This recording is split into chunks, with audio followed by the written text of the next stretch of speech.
वंदे कृष्णम जगतगुरुम। प्रभु नाम का सामर्थ्य कितना होता है? क्या इतना हो सकता है कि सारी सरकार एक तरफ और आप एक तरफ? क्या इतना सामर्थ्य हो सकता है कि तुम्हें झूठा सिद्ध होता देखने के लिए कितने ही लोग बैठे हों, मोनेटाइजेशन तक बंद करवा दिया जाए और तब भी आपका बाल ना बांका हो रहा हो? हम फर्क समझ गए पिछले 2 वर्षों में मूर्खों में और उन लोगों में जो समाज और सरकार को चलाते हैं। यहां कई टकले कमेंट कर करके पूछते हैं कि ये नहीं हुआ, वो नहीं हुआ, देखेंगे तुम्हारी वाणी कितनी सच होती है। खुद का जीवन दिशाहीन है और प्रकृति की दिशा नापने के अरमान लिए बैठे हैं। उन लोगों से भी हमने ऐसे ही प्रश्नों की अपेक्षा की थी, मगर हमने पाया ये कि एक भी प्रश्न ऐसा नहीं पूछा गया कि ये वाणी सत्य क्यों नहीं हुई।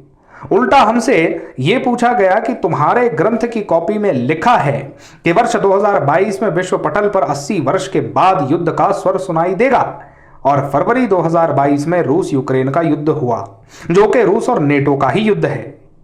तुमने 2020 के आर्मेनिया वर्सेस अजरबैजान का जो युद्ध हुआ था उसके बारे में ऐसा क्यों नहीं लिखा? वो भी तो एक बड़ा युद्ध था। हमने पूछा कि 2023 में वायु मार्ग से अधिकतर हमले होंगे, ये तुमने कैसे बता दिया? हमने जब पूछा कि आपने ये क्यों नहीं पूछ लिया हमसे, ये प्रश्न क्यों नहीं किया कि रूस ने परमाणु हमला क्यों नहीं किया 2023 में, क्योंकि भैया ज्यादातर लोग तो हमसे यही पूछते हैं, यही तंज कसते हैं। इसका सरकार के अफसरों ने क्या जवाब दिया ये हम आखिर में बताएंगे। सुनकर आप भी हैरान हो जाओगे कि बुद्धि क्या होती है। आगे पूछा गया कि 2023 में भारत सरकार द्वारा बड़ा कानून पारित करने की बात आपको कैसे पता थी?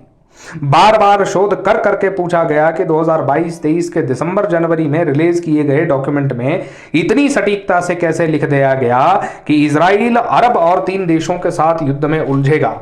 यहां 2, 5, 4, 1 क्यों नहीं लिखा गया, 3 ही क्यों लिखा गया? और ये वाणी ठीक उसी दिन कैसे सत्य सिद्ध हो गई जिस दिन पीडीएफ पार्ट 2 रिलीज किया गया?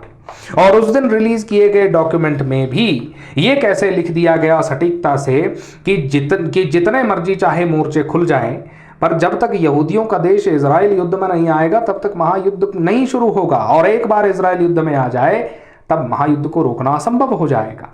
ये तथ्य उस समय सिर्फ बड़े बड़े डिफेंस एक्सपर्ट्स को ही पता थे। जनता और मीडिया के सामने तो बार बार कहा जा रहा था कि बस 1 महीने में लड़ाई पूरी हो जाएगी, इजराइल बस 1 महीने में सब कुछ निपटा देगा। दूसरे व्यक्ति ने कई दिनों तक लगातार रट लगाए रखी कि इजराइल का ही नाम क्यों लिखा। यह सिर्फ कोइंसिडेंस तो हो नहीं सकता, क्योंकि यह हमला होने से पहले तक सभी देश अमेरिका सहित ये मानते थे कि इजराइल पर कभी हमला हो ही नहीं सकता, इजराइल कभी युद्ध में आ ही नहीं सकता। और तुमने ऐसा कैसे लिख दिया? भाई ईरान, ग्रीस, इजिप्ट क्यों नहीं लिखा? और भारत में अंत के समय में जातीय उन्माद चरम पर होगा, यह ग्रंथ के पार्ट 2 में लिखा गया है। आज 2022 के चुनावों में देखिए, विकास, राष्ट्रवाद, बेरोजगारी जैसा कोई मुद्दा नहीं है। कोई इस कौम का नेता है, कोई उस जात का नेता है। जातीय जनगणना जो है वो एनआरसी सीए 370 से भी बड़ा मुद्दा बन चुका है। यह आज से पहले कभी नहीं हुआ। हाँ ठीक है, चुनावों में जातीय समीकरण चलते थे, लेकिन पूरा का पूरा चुनाव ही जातीय हो गया है। यहां तक कि प्रधानमंत्री भी खुद को ओबीसी सिद्ध करने में लगे हैं। यह वही व्यक्ति है जो 2013-14 में कहता था कि अब जाति धर्म से ऊपर उठ करके विकास की राजनीति होगी, विकास पर चुनाव लड़े जाएंगे। ऐसे कितने 100 प्रश्नों से हम पिछले कई महीनों से घिरे रहे। भारत ही नहीं, कई देशों के लोग भारत में घूम घूम कर ग्रंथों की स्क्रिप्ट्स को खरीद रहे हैं। उन मठ मंदिरों से, उन लोगों से जहां पिछले 200-300 सालों से या उससे भी ज्यादा से ये संरक्षित हैं। इसका कारण क्या है?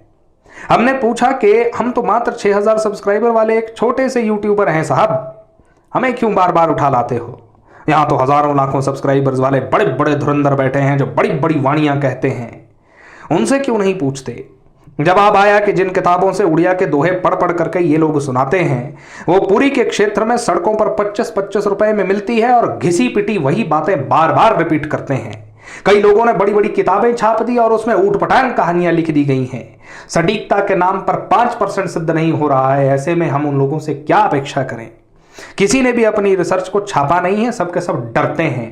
ये कारनामा सिर्फ तुमने किया है, इसलिए अब भुगतो। और मेरे साथ साथ 3-4 और लोग हैं जिनके नाम मुझे बार बार लेने की आवश्यकता नहीं है, जिनसे बार बार पूछताछ हो रही है, लगातार हो रही है। और ग्रंथों के जो वचन सिद्ध नहीं हुए उनको लेकर सरकार के लोगों का क्या रवैया है?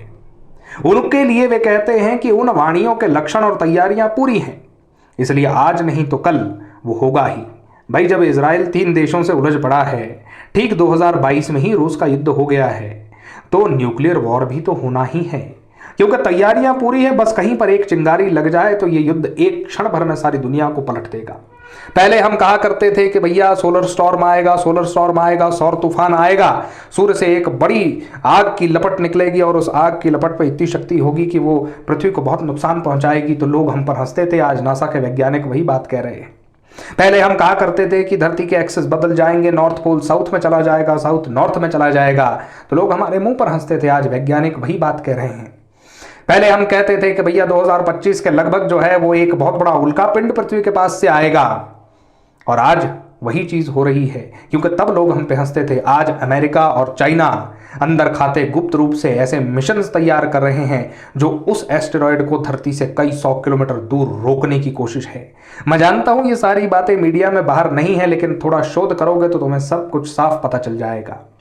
भारत में चल रही गगन शक्ति एक्सरसाइज मजाक नहीं है साहब, कि ये ऐसे ही एकाएक देश के सारे एयरफोर्स के अड्डों को सक्रिय कर दिया गया है। पिछले 10 सालों में तो कभी ऐसा हुआ नहीं। वाणी थी कि आकाश में लड़ाकू विमानों की गर्जना इतनी होगी कि पूरा आकाश थर्रा उठेगा वर्ष 2024 में और 2023 में भी। सो हुआ। ये तैयारी है उस युद्ध की जिसका हिंट डिफेंस एक्सपर्ट्स दे रहे हैं। हम तो खैर बार बार कहते आए। मूर्खों की मति इस बात पर टिकी है कि मई में क्या होगा, ये नहीं हुआ, वो नहीं हुआ। भक्त जान चुके हैं कि सब हो रहा है। सरकारें जानती है कि सब कुछ होने वाला है, क्योंकि ग्रंथ के जो भाग प्रकाशित नहीं किए गए आप लोगों के सामने, उनमें भारत, चीन, ताइवान, पाकिस्तान युद्ध की सटीक तारीखें लिखी हैं। उनमें लिखा है कि भारत में कब डिक्टेटरशिप स्थापित करने की कोशिश की जाएगी, उसके लिए इमरजेंसी लगाई जाएगी और उसका अंजाम क्या होगा। उसमें लिखा है कि जापान जल्द ही बड़ी सेना बनाकर अमेरिका के खिलाफ होगा, वर्ल्ड वॉर 2 का बदला लेने के लिए आतुर होगा, जल्द ही यूएसए इजराइल की मदद से इनकार कर देगा। और जो लोग देश चलाते हैं वो सब जानते हैं, हमारा चाहे कुछ भी हो, हमारे साथ श्री जगन्नाथ, हमें किस बात की चिंता, तुम अपना सोच लो, क्योंकि समय निकट नहीं है, समय शुरू हो चुका है।